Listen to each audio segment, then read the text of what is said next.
Hello दोस्तों, आई am Aditya Kedari. आज का टॉपिक स्टार्ट करने से पहले एक छोटा सा अनाउंसमेंट। कल शाम को 8 बजे अन अकेडमी पे मेरा एक लेक्चर है 8 से 9, जहाँ पे मैं यूपीएससी के बारे में और यूपीएससी में जो सोशोलॉजी ऑप्शनल के बारे में मैं सब लोगों को गाइड करने वाला हूँ। तो प्लीज़ आप अन अकेडमी पर रजिस्टर करिए। सब कुछ फ्री है, इसमें कोई पैसे नहीं लगने वाले। और मैं डिस्क्रिप्शन बॉक्स में इसके लिंक दे दूंगा रजिस्ट्रेशन की। और ये कल से ऐसे मेरे 10 सेशन रहने वाले फ्रॉम 3 अगस्त टू 14 अगस्त, शाम को 8 बजे। और सैटरडे संडे लेक्चर नहीं रहेगा, ये सेशन नहीं रहेगा, लाइव सेशन रहेगा।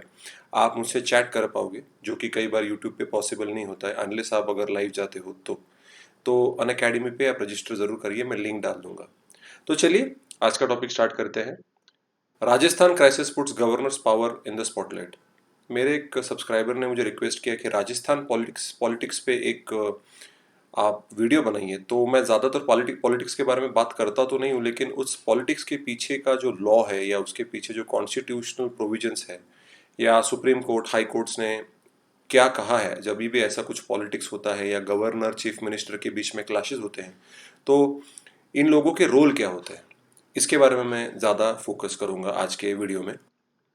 तो चलिए बात करते हैं कंटेक्स्ट क्या है। A governor's power and role in the state legislature's affair are back in focus amid the political crisis in Rajasthan. Normally क्या होता है कि जो गवर्नर होता है वो सेंट्रल गवर्नमेंट अपॉइंट करते हैं।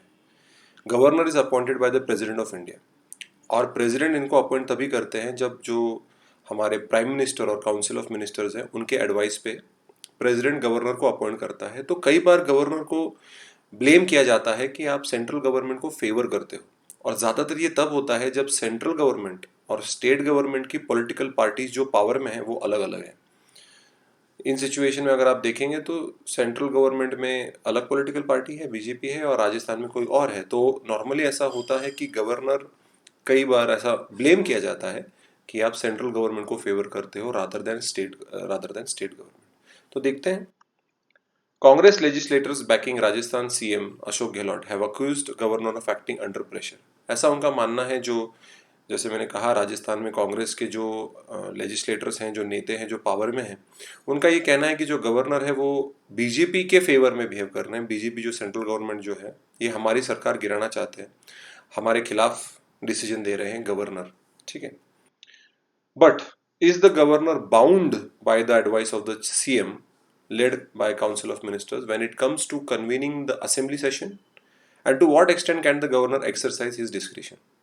देखिए, गवर्नर जो होता है स्टेट में, अभी हम देखेंगे ही, हमारे संविधान में, हमारे इंडियन कॉन्स्टिट्यूशन में, he has to act according to the advice of council of minister which is headed by chief minister. उनको करना ही पड़ता है बहुत सारी चीज़ों में, 90%। लेकिन 10% डिस्क्रिशन है, और ये डिस्क्रिशन तभी इस्तेमाल किया जाता है जब जो स्टेट लेजिस्लेचर में कोई भी पॉलिटिकल पार्टी पावर में नहीं आती, कोई स्ट्रांग, जब भी कोई इलेक्शंस होते हैं उसके बाद कोई भी क्लियर मेजोरिटी नहीं किसी भी पॉलिटिकल पार्टी को, तब गवर्नर का रोल इंपॉर्टेंट हो जाता है। या जो भी पॉलिटिकल पार्टी पावर में, it has lost confidence, corruption cases हैं, या किसी की डेथ हो, सीएम की डेथ हो जाती है, तो कई बार गवर्नर का रोल बहुत इंपॉर्टेंट हो जाता है, जहाँ पे उसको डिस्क्रिप्शन का इस्तेमाल किया करना पड़ता है। जैसे स्टेट इमरजेंसी हो जाए, कई बार गवर्नर खुद होके बता सकता है, पार्लियामेंट को बता सकता है, सेंट्रल गवर्नमेंट को, कि जो स्टेट लेजिस्लेचर है वो कॉन्स्टिट्यूशनल प्रोविजंस के हिसाब से नहीं चल रहा, इसके लिए आप स्टेट इमरजेंसी लागू कर सकते हैं। तो थोड़े बहुत डिस्क्रिशनरी पावर्स गवर्नर के पास हैं। लेकिन कई बार ऐसा होता है, जब भी, जैसे मैंने बताया, पॉलिटिकल पार्टीज जब इसमें होते हैं, अपोजिट होते हैं, तो कई बार ये क्लैशेस हो जाते हैं सीएम में और गवर्नर के बीच में। What does the Constitution say? The Constitution's Article 163 and 174 are relevant in the context of governor's power to convene the state assembly. तो चल देखते हैं क्या है। Article 163 says that there shall be a CM-led council of ministers to aid and advise the governors, except under his required under the Constitution, if he is required under the Constitution to exercise function in his discretion. जैसे मैंने कहा कि जो governor होता है, he has to act according to the advice given by the CM, which is leading the council of ministers. और constitutionally अगर provisions जो मेंशन किए गए हैं, अगर वो अलाउ करते, जैसे मैंने आपको अभी बताया कि करप्शन है, या इट हैज़ लॉस्ट, जो पॉलिटिकल पार्टी इन पावर है स्टेट में, it has lost confidence on the floor, तब जाके वो अपना डिस्क्रिप्शन का इस्तेमाल कर सकते हैं। और आर्टिकल 174 ऐसा कहता है, governor shall from time to time summon the house of the state as he thinks fit but 6 months shall not intervene between its last sitting in one session and the last at the date appointed for first sitting in the next session. तो देखिए, अगर 6 महीने के अंतराल में अगर 2 sessions नहीं होते हैं तो गवर्नर बोल सकता है कि आप समन करिए। लेकिन अगर नॉर्मली हम देखते हैं कि 2 या 3 सेशन तो होते ही हैं। मानसून सेशन होता है, सेंट्रल गवर्नमेंट का समर सेशन होता है, या बोलते हैं फाइनेंशियल सेशन होता है, और आखिरी जो विंटर सेशन होता है।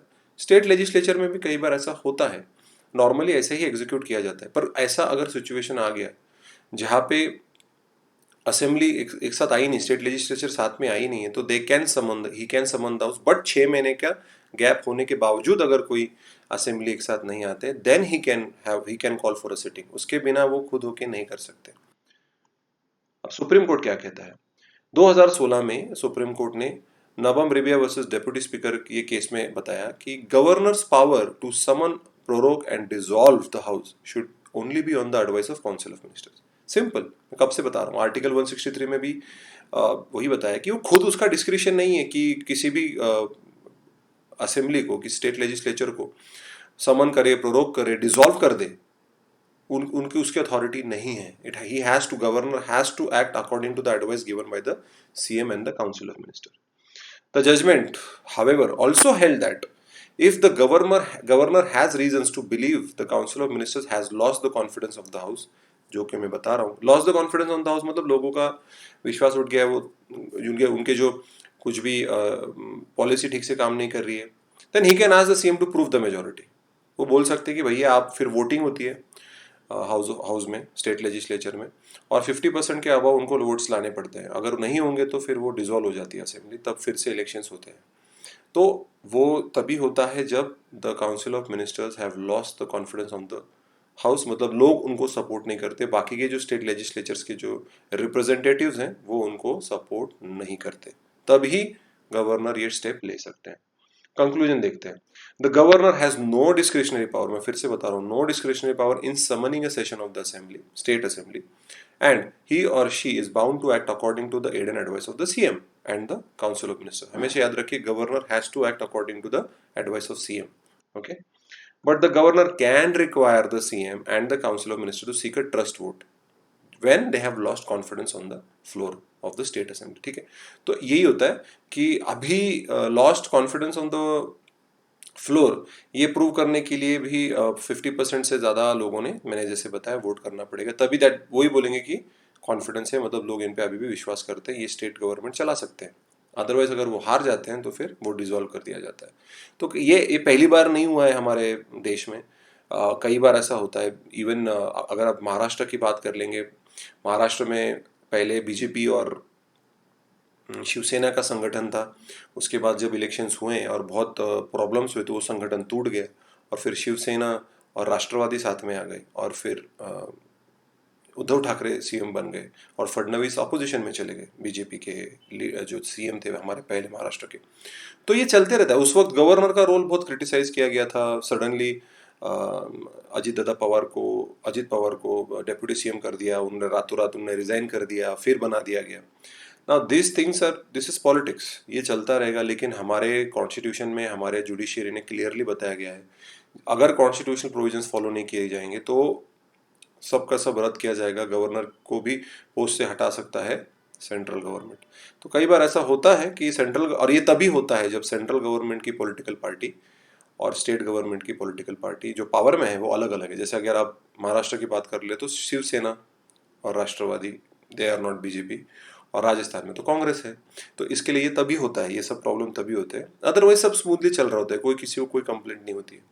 So that's the video guys. और मैं फिर से